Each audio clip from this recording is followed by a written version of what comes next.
Hello everyone, आप सभी का स्वागत करता हूं। मैं शोएब अहमद आपके अपने चैनल पीडब्ल्यू नर्सिंग वाला के अंदर। और मेरे प्यारे साथियों, आप सभी तैयारी कर रहे हैं AIIMS NORCET central government या स्टेट गवर्नमेंट की। तो प्यारे बच्चों, आप सभी के लिए free of cost PW nursing वाला लेकर के आया आरोग्यम बैच। ये एक मात्र ऐसा बैच है जिसके अंदर theoretical classes with PDF notes आपको दिए जा रहे हैं। आप यूट्यूब चैनल पे भी पढ़ सकते हैं, ऐप के ऊपर भी पढ़ सकते हैं। तो आपके बेनिफिट के लिए थियोरिटिकल क्लासेस चली जा रही है जो हर सब्जेक्ट की है। तो आज की क्लास जो रहने वाली है वो फंडामेंटल ऑफ नर्सिंग की है। देखिएगा, प्रीवियस क्लास में आपने एसिड और बेस का बैलेंस सीखा था। आज मैं आपको बताऊंगा एक इम्बैलेंस के बारे में। तो मेरे प्यारे साथियों, याद रखिएगा आज की क्लास किस चीज के ऊपर है। आज की क्लास है एसिड एंड बेस इम्बैलेंस। देखिएगा, एसिड और बेस का इम्बैलेंस क्या होता है, और इसी से रिलेटेड एम्स या कई ऐसे एग्जाम हैं उनके अंदर सवाल डायरेक्ट पूछ लिया जाएगा। तो आपको समझ में आना चाहिए।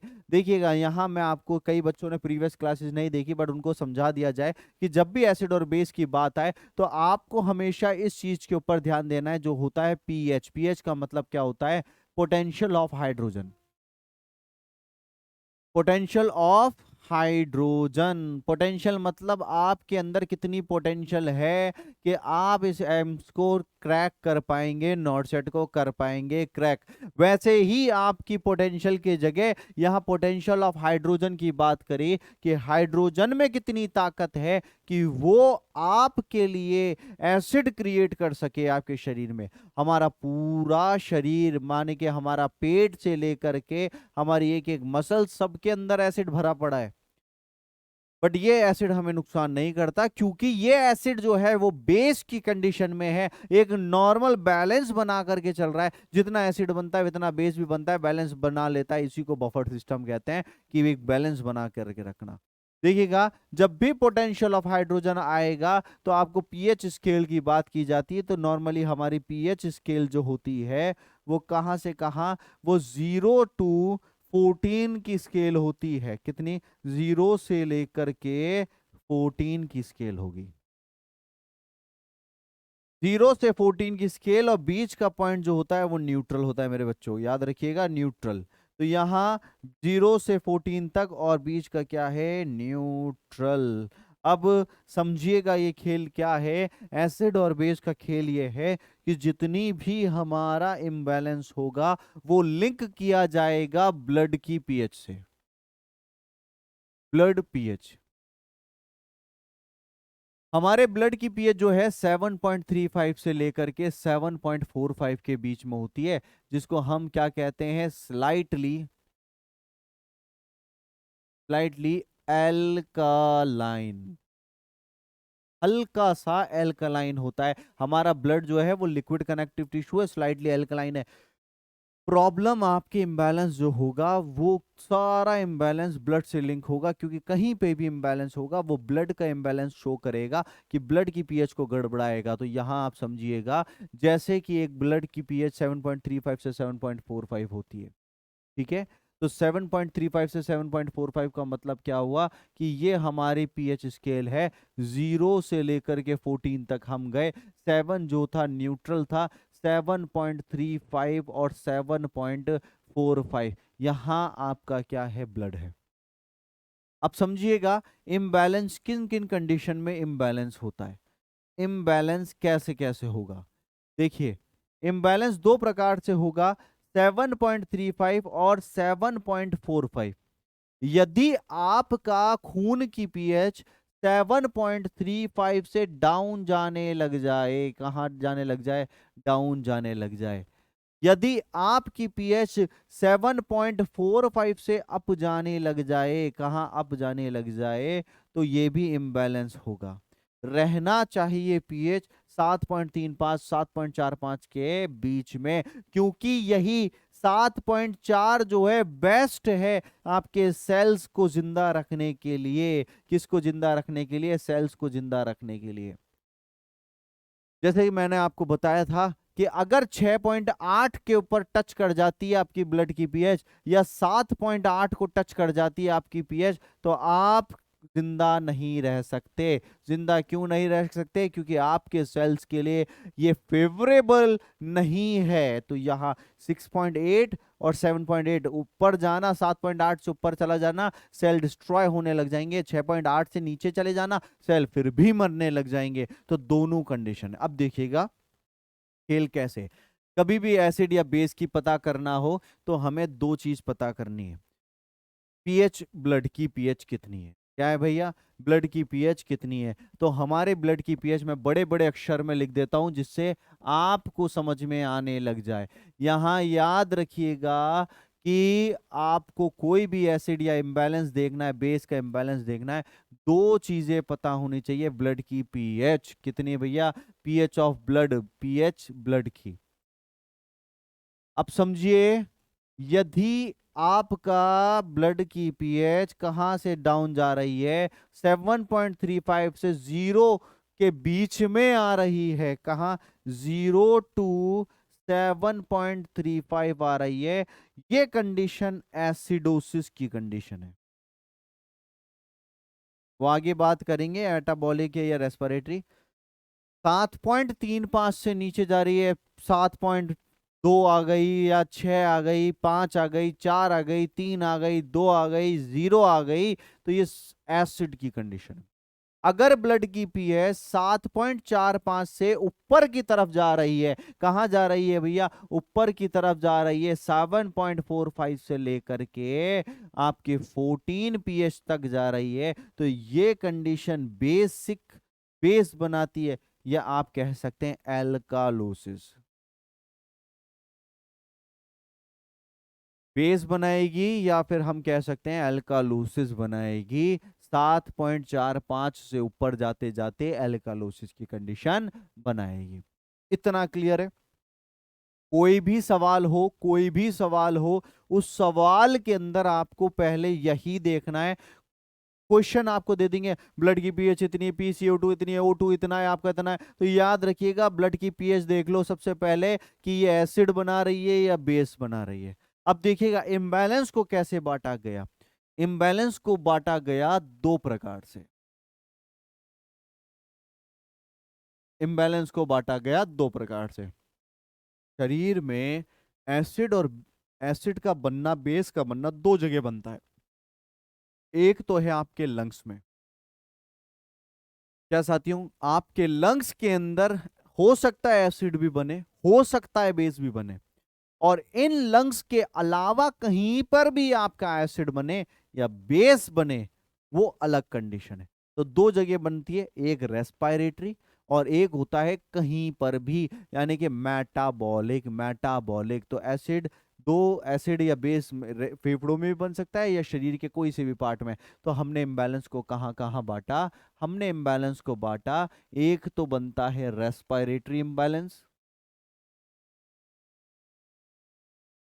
रेस्पिरेटरी इम्बैलेंस, और दूसरा इम्बैलेंस जो बनता है वो बनता है मेटाबॉलिक, मेटाबॉलिक इम्बैलेंस।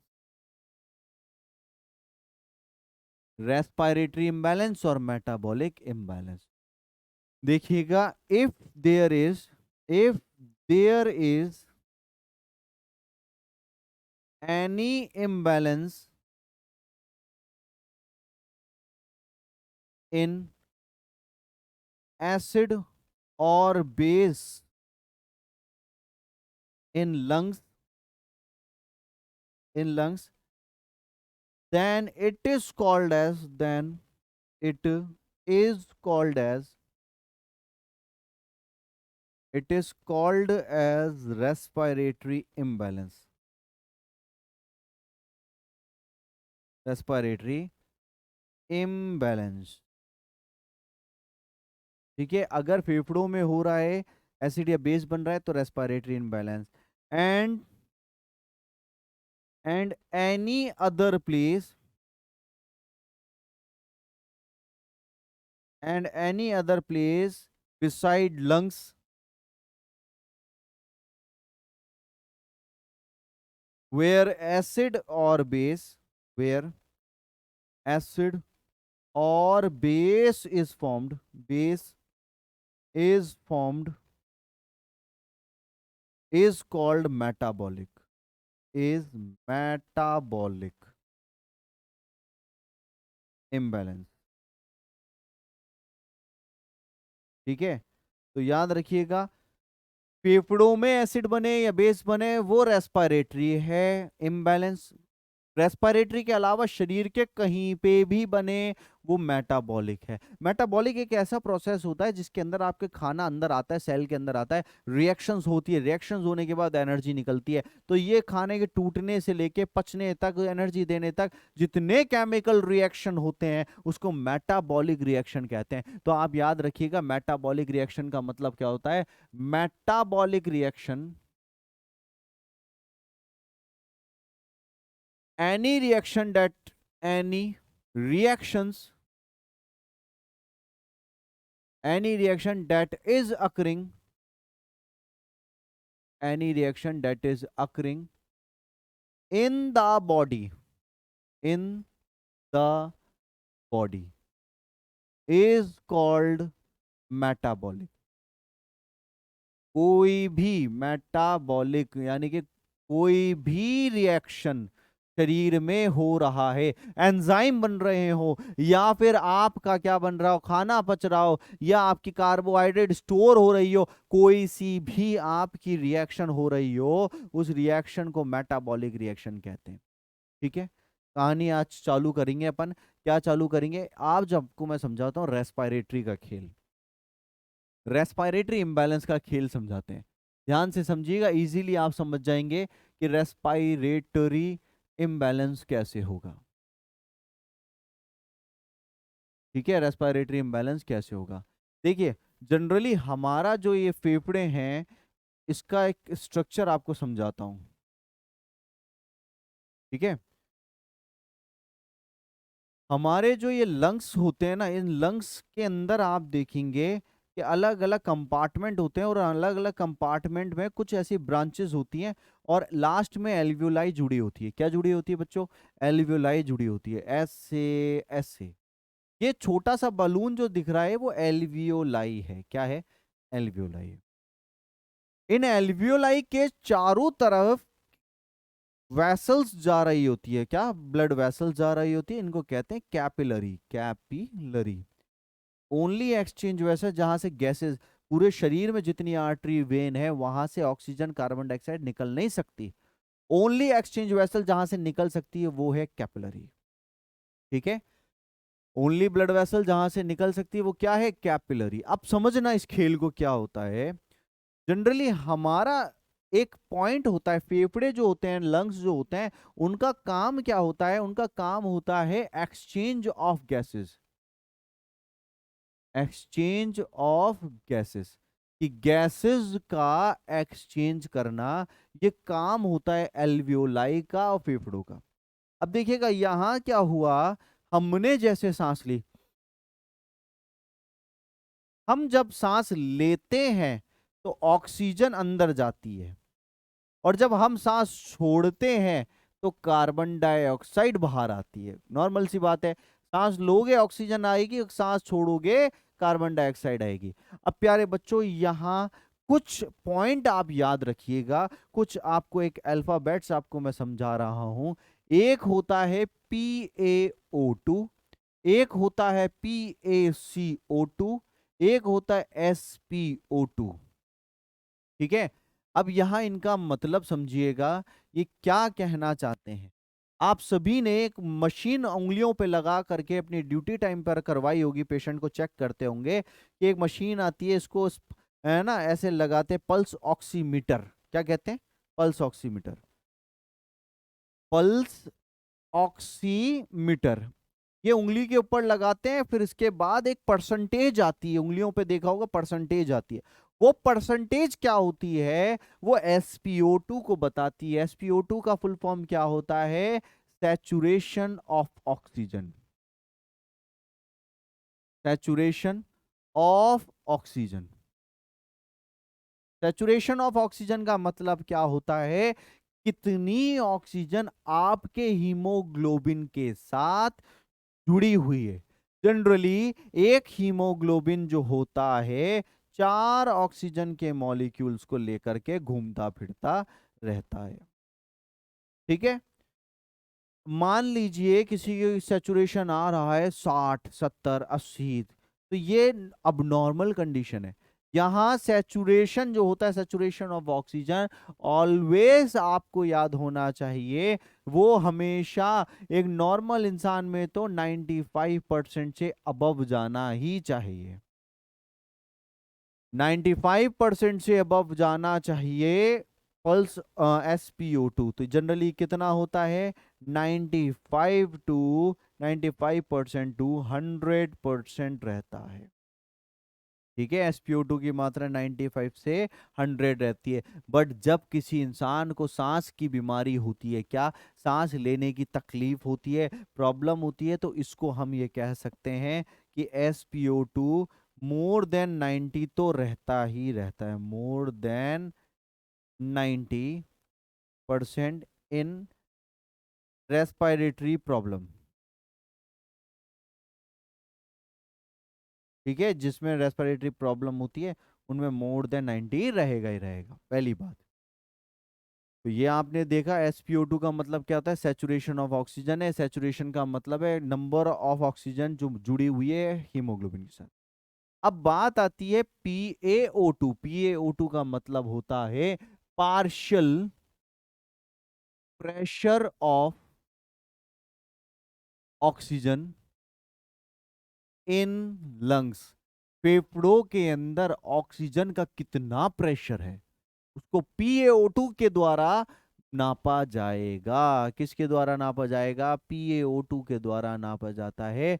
ऑक्सीजन का कितना प्रेशर है आपके फेफड़ों के अंदर, याद रखिएगा। ऑक्सीजन का PaO2 का जो प्रेशर रहता है वो 80 से 100 mm of Hg तक रहेगा। ठीक है, कितना, 80 से 100 mm of Hg फेफड़ों के अंदर। जबकि हम बात करें PaO2 का, इसका मतलब होता है partial pressure of carbon dioxide in lungs. Lungs के अंदर कार्बन डाइऑक्साइड का कितना प्रेशर है। देखिएगा, एक नॉर्मल इंसान जो है उसका कार्बन डाइऑक्साइड की मात्रा 35 से 45 mm of Hg जाएगी। प्यारे बच्चों, ये तीन तीन आपको मैंने बड़ी इंपॉर्टेंट चीजें बताई है जो आपको कंफ्यूज कर देगी। तो हमें हमारे फेफड़ों के अंदर ऑक्सीजन भी रहती है, कार्बन डाइऑक्साइड भी रहती है, वो एक प्रेशर में रहनी चाहिए कि इस 80 से 100% के बीच में आपकी रहेगी। तो आपकी कार्बन डाइऑक्साइड आराम से आप निकाल पाओगे। ऑक्सीजन इतनी मात्रा में रहेगी तो कार्बन डाइऑक्साइड निकल जाएगी, कार्बन डाइऑक्साइड इतनी मात्रा में रहेगी तो ऑक्सीजन को खींचेगी। तो ये बैलेंस में रहना चाहिए। अब रेस्पिरेटरी इम्बैलेंस कैसे कॉज होता है मैं आपको समझाता हूं। जब भी रेस्पिरेटरी इम्बैलेंस को चेक करना हो तो आपको क्या करना पड़ेगा, रेस्पिरेटरी इम्बैलेंस को समझने के लिए आपको एक पैरामीटर समझना है, वो है आपका PaCO2। क्या भाई, PaCO2। देखो, PaCO2 का मतलब है कार्बन डाइऑक्साइड कितनी है आपके लंग्स में। ठीक है, कार्बन डाइऑक्साइड कितनी है। अब होता क्या है, हमारे शरीर में ऑक्सीजन हम जब इनहेल करते हैं तो हमारे शरीर से कार्बन डाइऑक्साइड चली जाती है। सांस लोगे, एक सांस ली, एक सांस छोड़ी, एक सांस ली, एक सांस छोड़ी, तो इससे क्या होगा, ऑक्सीजन अंदर आ रही है, कार्बन डाइऑक्साइड बाहर जा रही है, ऑक्सीजन अंदर आ रही है, कार्बन डाइऑक्साइड बाहर जा रही है, चल रहा है सिस्टम। अब कई लोगों में होती क्या है गड़बड़ी, कि ये जो साइकिल है ना, एक आना एक जाना, एक आना एक जाना, ये गड़बड़ा गई। तो अब इम्बैलेंस चालू हो जाएगा। इम्बैलेंस का खेल कैसे चालू होता है ये समझना। मान लीजिए आपने ऑक्सीजन लेना बंद कर दिया, तो शरीर का हर एक सेल कार्बन डाइऑक्साइड तो छोड़ेगा ही छोड़ेगा। तो आपके शरीर में कार्बन डाइऑक्साइड की मात्रा बढ़ती चली जाती है, कार्बन डाइऑक्साइड की मात्रा बढ़ती चली जाती है। जब कार्बन डाइऑक्साइड की मात्रा बढ़ेगी तो लंग्स भी हमारे पानी को वेपराइज्ड करते, पानी छोड़ते हैं। एक्सक्रीशन में आप पढ़ेंगे, किडनी भी करती है, स्किन के द्वारा भी होता है, लंग्स के द्वारा भी होता है। तो कुछ पानी आपके लंग्स में जाकर के कार्बन डाइऑक्साइड के साथ, जो एक्स्ट्रा में कार्बन डाइऑक्साइड है उसके साथ चिपक जाएगा, और यही एक रिएक्शन कर लेंगी कार्बन डाइऑक्साइड और पानी जो है रिएक्शन करके एक तरह का एसिड तेजाब बनाएंगी, जिसको कहते हैं कार्बोनिक एसिड। क्या कहते हैं प्यारे बच्चों? Carbonic acid, H2CO3, carbonic acid. ठीक है, कार्बोनिक एसिड। अब कार्बोनिक एसिड क्या होता है, इसके नेचर में आप देखोगे तो ये वॉलेटाइल होता है, वॉलेटाइल इन नेचर, अपने नेचर में वॉलेटाइल है। वॉलेटाइल का मतलब होता है, पेट्रोल आपने इस जमाने में 30 रुपए का पेट्रोल अपनी बाइक में डलवाया, अब जब बाइक का ढक्कन सही से बंद नहीं किया और हीरो बन करके आप जा रहे थे, बाद में वो 30 रुपए का पेट्रोल भी हवा में उड़ गया, तो फिर आपकी गाड़ी हो जाएगी बंद। तो यहां समझना वोलेटाइल नेचर का मतलब क्या होता है, जो कांटेक्ट विथ एयर में आने के बाद वेपोराइज्ड हो जाए, उड़ जाए, उसको वॉलेटाइल कहते हैं। आपने इम्बैलेंस कैसे हुआ, जब आपका इनपुट और आउटपुट बिगड़ जाएगा, कार्बन डाइऑक्साइड ऑक्सीजन का एक्सचेंज बिगड़ जाएगा, तो आपका क्या होगा, एसिड बन जाएगा। ठीक है, क्या बन जाएगा भाई, एसिड बन जाएगा। कार्बन डाइऑक्साइड ऑक्सीजन ले नहीं रहे, कार्बन डाइऑक्साइड जा रही है, तो आपका क्या बन जाता है, एसिड बन जाता है। ठीक है, अब समझिएगा, दो तरीके का एसिड बनता है। यदि किसी के ब्लड में कार्बन डाइऑक्साइड की मात्रा, सॉरी कार्बन डाइऑक्साइड की मात्रा हम चेक करें, तो PaCO2 की मात्रा 35 से कम जाती है, क्या जाती है, 35 से कम जाती है, तो ये आपका एल्कालोसिस की कंडीशन बनाती है, एल्कालोसिस। और कार्बन डाइऑक्साइड बहुत ज्यादा, कार्बन डाइऑक्साइड बढ़ती जा रही है, बढ़ती जा रही है, पानी के साथ रिएक्ट करती जा रही है, कार्बोनिक एसिड बनाएगी, तो ये बनाती है एसिडोसिस की कंडीशन। क्या बनाएगी, एसिडोसिस की कंडीशन। अब देखिए, मैं एक आपको एग्जाम्पल, एक क्वेश्चन पूछता हूं आपसे। ठीक है, एक क्वेश्चन आप सभी प्यारे बच्चों से पूछता हूं, वो क्वेश्चन का जवाब दीजिएगा आप। ठीक है, उस क्वेश्चन का जवाब देना है आपको, क्योंकि ये क्वेश्चन आपसे पूछा जाता है, इसी प्रकार से पूछा जाता है जैसे मैं आपसे पूछ रहा हूं। दिमाग लगाइएगा और जवाब देने की कोशिश कीजिएगा। ठीक है, तो आपसे सवाल आ रहा है यहां, क्वेश्चन क्या है, a patient ABG is done in which report report show the abnormality।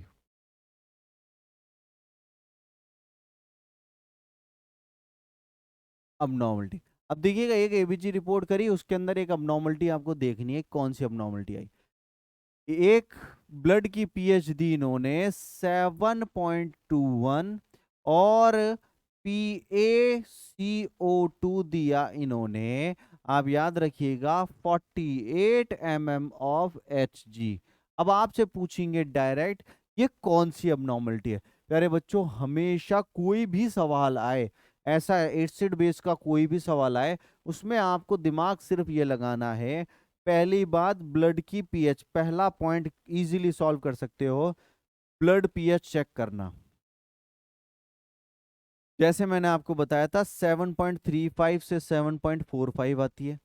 Blood की पीएच डाउन में हो, डाउन संख्या में हो, तो ये एसिड की तरफ जा रही है, इससे ज्यादा हो तो बेस की तरफ जा रही है। अब यहां देखिए 7.21 आई, 7.21, तो ये कहां जा रही है, एसिड की तरफ, एसिड को डिनोट करिए। वो बात की बात है, वो रेस्पिरेटरी या मेटाबॉलिक बात की बात है। अब रेस्पिरेटरी के लिए हमेशा आपको क्या चेक करना है, जब भी रेस्पिरेटरी चेक करना है कि रेस्पिरेटरी या मेटाबॉलिक, तो पहले रेस्पिरेटरी में चेक करते हैं ओनली ओनली PaCO2। क्या चेक करते हैं, PaCO2। PaCO2 35 से 45 होती है। जैसा मैंने आपको बताया था कि जब 35 से 45 है, 45 से ज्यादा जाएगा तो एसिड बनता है, और 35 से कम जाता है तो बेस बनता है। तो यहाँ 48 आया, तो यहाँ 48 मतलब एसिड बन रहा है। कौन सा एसिड बन रहा है, एसिड बन रहा है, वो भी रेस्पिरेटरी। कौन सा एसिड बन रहा है भैया? Respiratory acid. तो देखिएगा, पहला मैं आपको समझाता हूं कि रेस्पिरेटरी एसिडोसिस क्यों बनता है, रेस्पिरेटरी एसिडोसिस क्यों होता है। Respiratory acidosis, it is a it is a acid base acid and base imbalance acid and base imbalance in the lungs of patient, such that such that there is imbalance in oxygen and carbon dioxide exchange। जब भी oxygen और carbon dioxide के exchange में imbalance होगा, acidosis या alkalosis होगा ही होगा, respiratory. ठीक है, अब ये आपको ये बात पता है, बट यहां याद रखिएगा, in respiratory alkalosis, in respiratory acidosis, PaCO2 is more than 7.45। Respiratory acidosis में 7.45 से ज्यादा पीएच जाएगी, because in respiratory acidosis carbon dioxide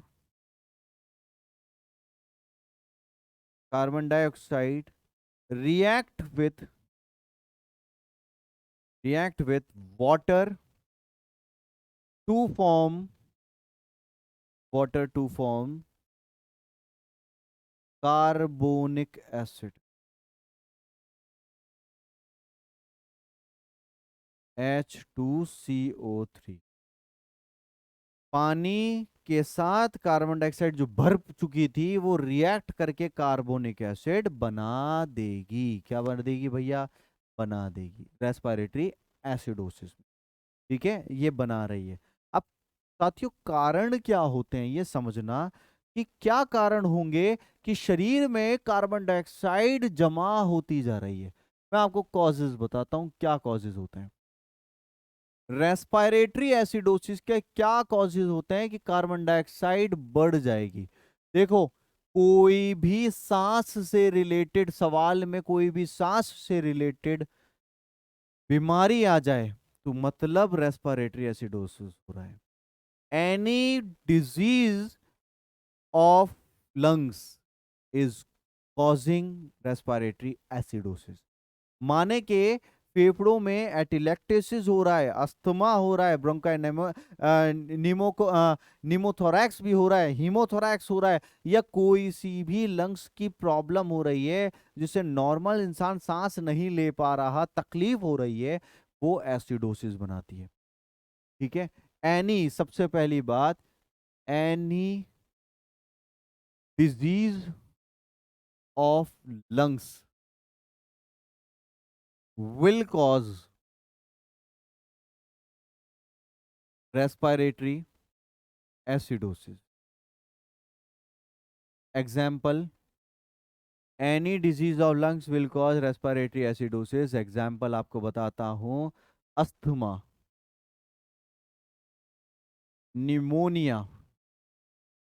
pneumonia में क्या होता है, एक पेशेंट के फेफड़ों में पानी भर जाता है, म्यूकस बढ़ जाती है, तो उसकी वजह से गैस एक्सचेंज नहीं होगी, कार्बन डाइऑक्साइड बनती चली जाएगी। Bronchitis, bronchitis, bronchi bronchitis, हीमोथोरैक्स,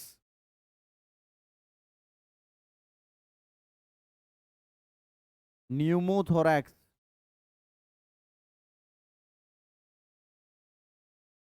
etcetera. तो आपके जो भी अगर सांस से रिलेटेड कोई बीमारी है तो वो बीमारी आपको रेस्पिरेटरी एसिडोसिस की तरफ ले जाएगी, क्योंकि ब्रोंकाइटिस, अस्थमा, ब्रोंकाइटिस हुआ, ब्रोंकाइटिस हुआ, ये सारे के अंदर क्या हो रहा है, आप नेचुरली नॉर्मली सांस नहीं ले पाओगे, तो इसके कारण जो गैसेस का एक्सचेंज बिगड़ेगा वही कारण बनेगा। दूसरी बात, रेस्पिरेटरी एसिडोसिस का दूसरा कारण होता है, क्या होता है भैया? दूसरा कारण होता है कि जब एक इंसान कोई नशे वाली चीज का इस्तेमाल करे, जैसे सिडेटिव हुआ, क्या हुआ भैया? सिडेटिव हुआ, अल्कोहल हुआ, जिससे आपकी मसल्स जो हैं वो बिल्कुल रिलैक्स होने लग जाए।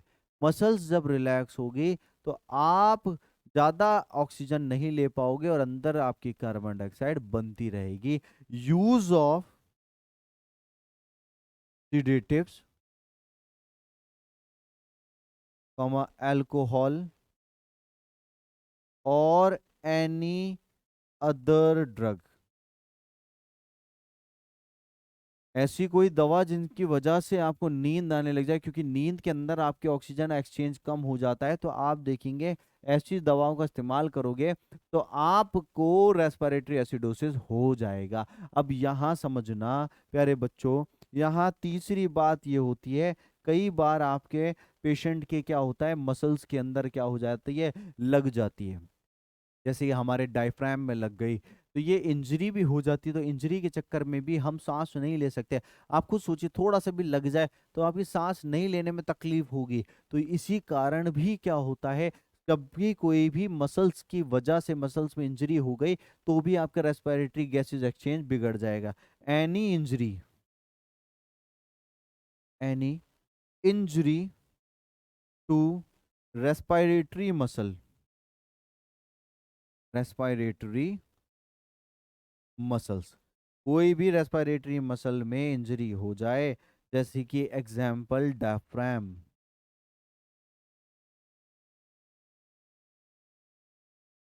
कोई भी मसल्स में इंजरी हो जाए तब भी। तो कहने की बात यह है, ऐसी प्रॉब्लम जिसमें सांस आराम से नहीं ले पा रहे हो, ऑक्सीजन नहीं खींच पा रहे हो, रेस्पिरेटरी एसिडोसिस होगा। अब रेस्पिरेटरी जब एसिडोसिस हो रहा है तो क्या साइन और सिम्टम आपको देखने को मिलेंगे? साइन एंड सिम्टम एक रेस्पिरेटरी एसिडोसिस वाले पेशेंट में, देखिए सबसे पहला, जिनको भी रेस्पिरेटरी एसिडोसिस होगा वो अनकॉन्शियस होना चालू हो जाएंगे। अनकॉन्शियस, अनकॉन्शियस मतलब बेहोश से होने लगेंगे। तो बेहोश से पहले आप उनके नेचर को देखेंगे तो लिथार्जिक देखेंगे, लिथार्जी देखेंगे, वो थके थके से होंगे, बिल्कुल थके थके से होंगे।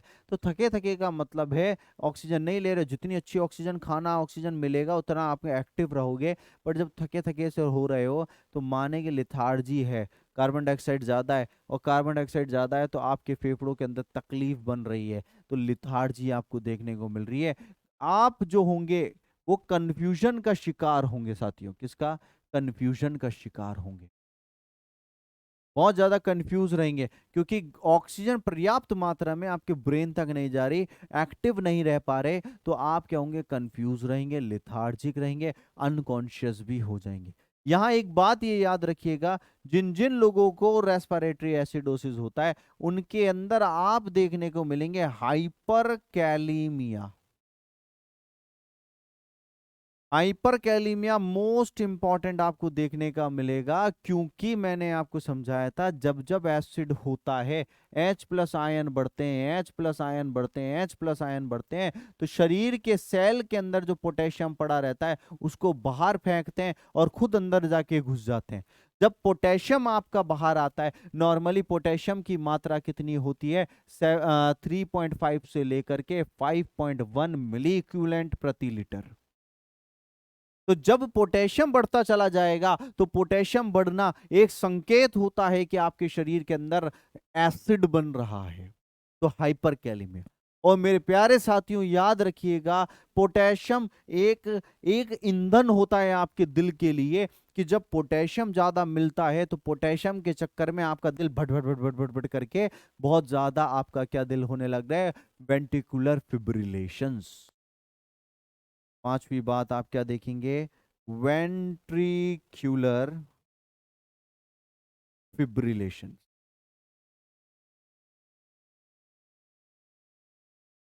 वेंट्रिकुलर फिब्रिलेशन आपको देखने को मिलेगा। और इसके साथ साथ आप ये देखिएगा, जब भी आपका कुछ इस प्रकार से रहने लग गया तो एक हल्का हल्का सा हेडेक भी आपके बन जाएगा।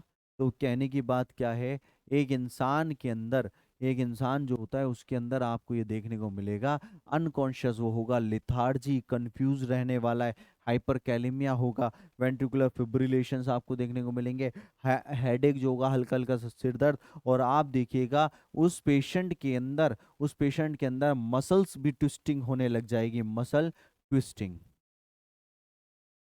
ऑटोमेटिक बैठे बैठे हाथ पैर मुड़ने लग जाएंगे, इस तरीके से मुड़ने लग जाएंगे। तो याद रखिए ये एक साइन एंड सिम्टम होते हैं, एसिड बनता है तब। अब हम क्या कर सकते हैं अगर रेस्पिरेटरी एसिडोसिस बने, तो यहां समझिएगा रेस्पिरेटरी एसिडोसिस का ट्रीटमेंट क्या है। सबसे पहले रेस्पिरेटरी एसिडोसिस का ट्रीटमेंट क्या है, प्यारे बच्चों, यहां सबसे पहला ट्रीटमेंट ये होता है, जो कारण की वजह से एसिडोसिस हो रहा है उसको खत्म करो, उसको सही करो। मान लीजिए हम इंजेक्शन और ये देने लग गए तो बात तो वही की वही रह जाएगी कि हमारा जो अस्थमा था वो ठीक नहीं हुआ और उसी की वजह से गैसेज एक्सचेंज नहीं हो रहा था। पहला काम क्या होता है, treat the underlying cause, treat the underlying cause. जो अंडरलाइंग कॉज होता है उसको ठीक करिए। That is asthma, pneumonia, etcetera. सबसे पहला जो कॉज है उसको ठीक कीजिए। दूसरा most important antidote of respiratory acidosis is your oxygen. ज्यादा से ज्यादा ऑक्सीजन दोगे, ऑटोमेटिक पेशेंट जो होगा एसिडोसिस की कंडीशन से निकल जाएगा। क्योंकि एसिडोसिस हो क्यों रहा था, कार्बन डाइऑक्साइड बढ़ रही थी। तो यहां याद रखिएगा, the antidote the antidote of respiratory acidosis is provide free oxygen। सबसे ज्यादा ऑक्सीजन प्रोवाइड करें, क्योंकि ऑक्सीजन ऑक्सीजन क्या होता है, पेट्रोल आप खुला रखते हैं, ऑक्सीजन के कांटेक्ट में आता है तो वो वेपर हो जाता है।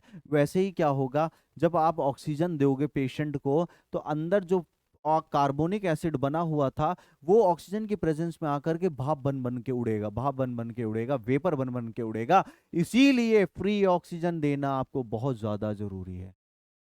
The antidote of respiratory acidosis is provide free oxygen such that such that it will it will cause vaporization vaporization of carbonic acid of carbonic acid. Vaporise बना देगा, सबसे बढ़िया काम यही है।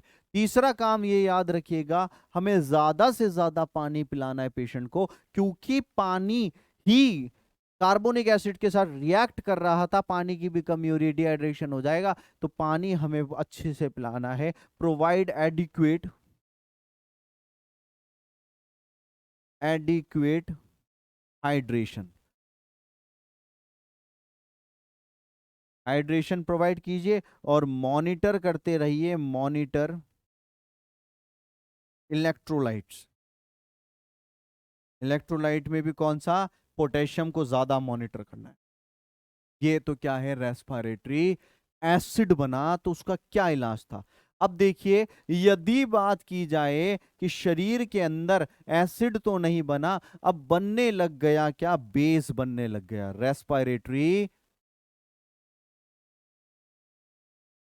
रेस्पिरेटरी एल्कालोसिस।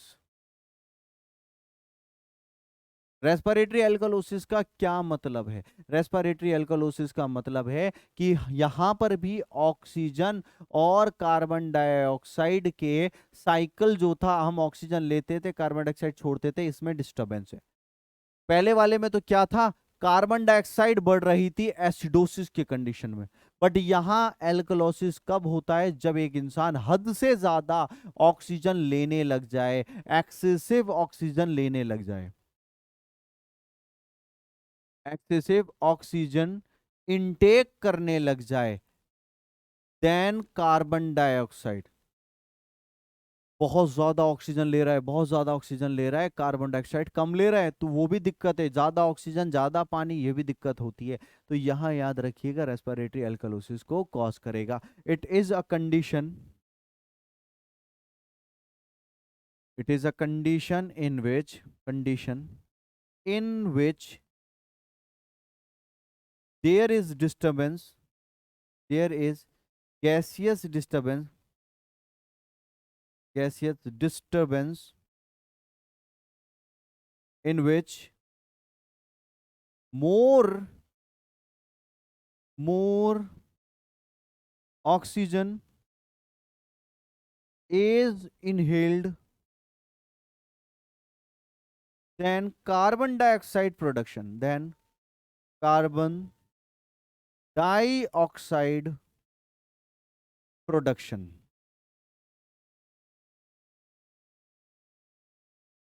ठीक है, यहाँ क्या हो रहा है, ज्यादा से ज्यादा ऑक्सीजन का इनटेक कर रहा है, इनहेल कर रहा है कार्बन डाइऑक्साइड के मैटर में। तो यहाँ आप समझिएगा, जब भी आपको बोला जाए कि रेस्पिरेटरी एसिडोसिस है या एल्कोलोसिस, तो यहाँ याद रखिएगा PCO2 काम में आएगा। 35 से 45 नॉर्मल वैल्यू है, मैंने आपको बताया था 45 से ऊपर की तरफ जाता है तो ये एसिड बनाता है, एसिडोसिस की कंडीशन बनाता है, और 35 से कम जाता है तो एल्कालोसिस बनाता है। तो यहां समझिएगा, in respiratory alkalosis PaCO2 value decrease below 7.35। 7.35 से कम में चली जाए तो ये क्या बनाएगा, PaCO2 की मात्रा 7.35 से कम चली गई, एल्कलोसिस बनाएगा। तो देखो एल्कलोसिस के अंदर आप देखेंगे ब्लड की पीएच कितनी होती है, ब्लड की पीएच जो होगी वो चेक करनी पड़ेगी। सबसे पहला तो हमें ब्लड की पीएच चेक करनी पड़ेगी 7.35 से 7.45। अगर पीएच 7.45 से ऊपर जाती है तो एल्कालोसिस होता है। और अगर रेस्पिरेटरी की बात करेंगे तो हमेशा PaCO2 को ढूंढेंगे। जैसे PaCO2 35 से 45 है, तो अगर 35 से कम जा रही है तो एल्कालोसिस। ये दो चीजें, उधर ये बढ़ना चाहिए, इधर ये घटना चाहिए, तभी जाके रेस्पिरेटरी एल्कालोसिस होता है। अब क्या कारण होते हैं रेस्पिरेटरी एल्कालोसिस के, तो आप कॉज देखिए कि क्या कॉजेज होते हैं। सबसे पहला कॉज होता है, अगर कोई इंसान मैकेनिकल वेंटिलेटर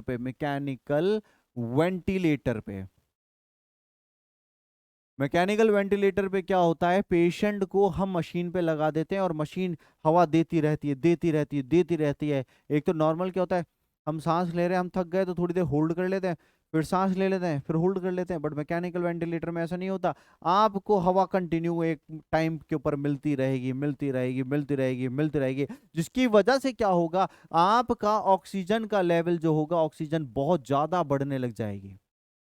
ठीक है, कार्बन डाइऑक्साइड कंपैरिजन में कम निकलेगी, क्योंकि कार्बन डाइऑक्साइड कब निकलती है, जब खाना पचने लग जाता है। बट यहाँ मेटाबॉलिज्म नहीं हो रहा, फटाफट ऑक्सीजन मिलती जा रही है, मिलती जा रही है। पहला दिक्कत। दूसरी दिक्कत होती है, एनी कंडीशन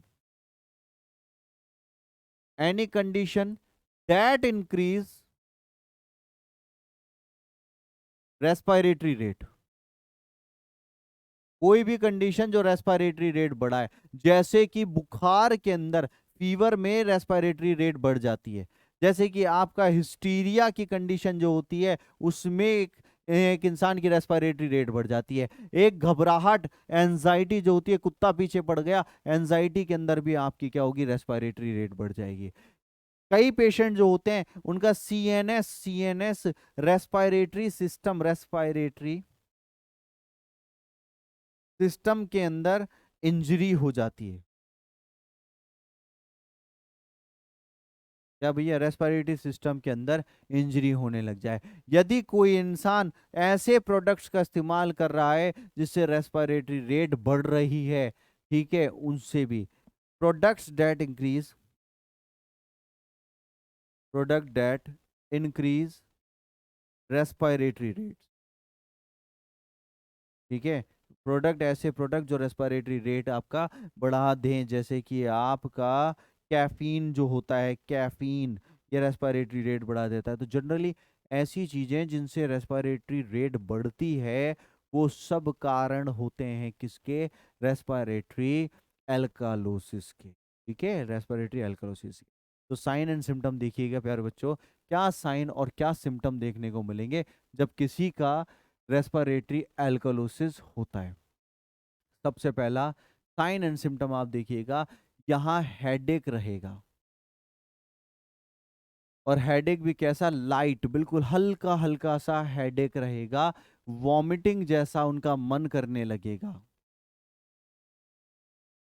कंफ्यूजन की स्थिति के अंदर वो रहेंगे ही रहेंगे।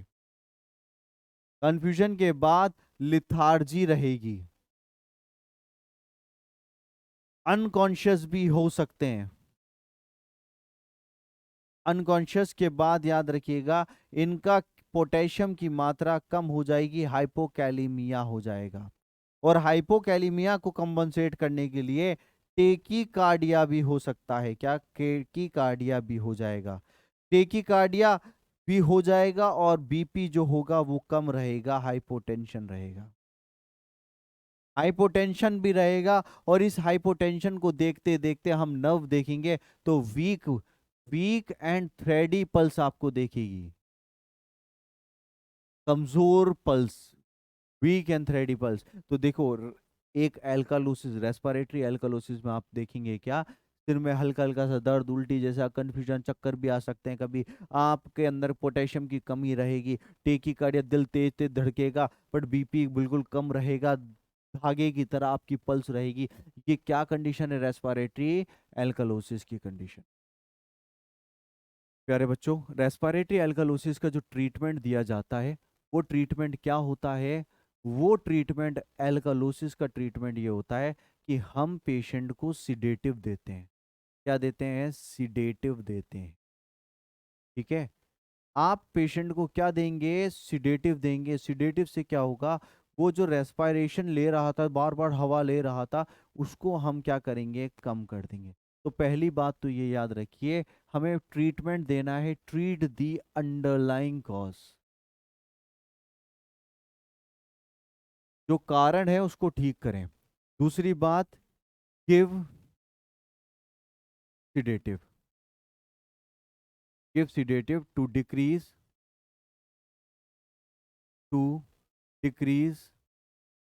Respiratory rate.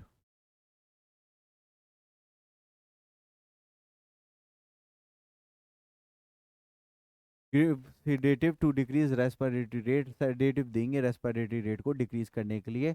उसके बाद give oxygen by rebreathing mask, rebreathing mask, oxygen हम देना है रीब्रीथिंग मास्क। रीब्रीथिंग मास्क का क्या लॉजिक होता है मैं आपको बताता हूं। आप सभी ने देखा होगा मास्क किस तरीके से होता है, और उसके नीचे एक थैली जाकर के कनेक्टेड होती है। क्या होती है? मास्क के नीचे एक थैली कनेक्टेड होती है। जैसे ये मास्क हुआ, इसके नीचे एक थैली ऐसे कनेक्ट होगी। तो जनरली क्या होता है, जैसे ही हम सांस लेते हैं और पहली सांस होगी, तो उसमें जो कार्बन डाइऑक्साइड आती है, वो कार्बन डाइऑक्साइड इस थैली के अंदर भर जाती है। फिर दोबारा सांस लोगे तो वो कार्बन डाइऑक्साइड आपके मुंह में जाएगी। तो जनरली हम क्या करते हैं? कार्बन डाइऑक्साइड की मात्रा को इंक्रीज करते हैं। तो यहाँ कार्बन डाइऑक्साइड की मात्रा को आप ऐसे इंक्रीज कर सकते हैं, ठीक है। क्या कर सकते हैं भैया? ऐसे इंक्रीज कर सकते हैं, ठीक है। और यहाँ चौथी बात याद रखिएगा, क्लोजली हमें पोटेशियम को मेंटेन करना है, क्लोजली मॉनिटर पोटेशियम। पोटेशियम को मॉनिटर करना है, क्योंकि पोटेशियम के चक्कर में हार्ट के ऊपर बड़ा इम्पैक्ट पड़ने वाला है। तो हमें क्या करना है भैया, इस तरीके से ठीक करना है। और अगर बाय चांस, जैसे कि आपको मैंने बताया कि अगर कभी रेस्पिरेटरी एसिडोसिस बहुत ज़्यादा मात्रा में होने लग जाता है, तो सोडियम बाइकार्बोनेट का इंजेक्शन लगाया जाता है। सोडियम बाइकार्बोनेट का इंजेक्शन लगाया जाएगा। ठीक है प्यारे बच्चों, ये आज की क्लास जो आपको पढ़ाई गई है, वो आज की क्लास आपकी किस चीज के ऊपर थी? वो थी आपके रेस्पायरेटरी इम्बैलेंस। तो ये रेस्पिरेटरी इम्बैलेंस को आप पता करने के लिए पहले ब्लड की पीएच देखो किस डायरेक्शन में, फिर PaCO2 को देखो। ये दो चीजों की वैल्यू को समझ लिया आपने, तब आपको पूरा क्लियर हो जाएगा कि ब्लड की पीएच 7.45, 7.35, इनसे ऊपर नीचे होगा। मान लीजिए इसके नीचे जाएगा तो एसिड, इसके ऊपर जाएगा तो बेस। अगर PaCO2 35 से 45 है, 45 से ऊपर गया तो एसिड बनता है, और 35 के नीचे गया तो बेस बनता है। तो आप ये कह सकते हैं बेस बन रहा है, फिर CO2 का बन रहा है, तो CO2 की वजह से रेस्पिरेटरी बन सकता है। तो याद रखिएगा, रेस्पिरेटरी को डिनोट करने वाला एकमात्र इंडिकेटर आपका PaCO2। तो प्यारे बच्चों, आज की क्लास यहीं तक है। आज की क्लास में मैं उम्मीद करूंगा आप सभी ने क्या पढ़ा? आप सभी ने पढ़ा इम्बैलेंस, रेस्पिरेटरी इम्बैलेंस कैसे होता है, एसिडोसिस या एल्कलोसिस किस प्रकार से होता है। तो ये आरोग्यम बैच, जिसमें आपको फ्री ऑफ कॉस्ट आपको थियोरिटिकल क्लासेस मिल रही है, आपको इतना सारा प्यार मिल रहा है। तो मेरे प्यारे साथियों, आप सभी का बहुत बहुत शुक्रिया। मिलते हैं अगले वीडियो के लिए। Thank you so much guys.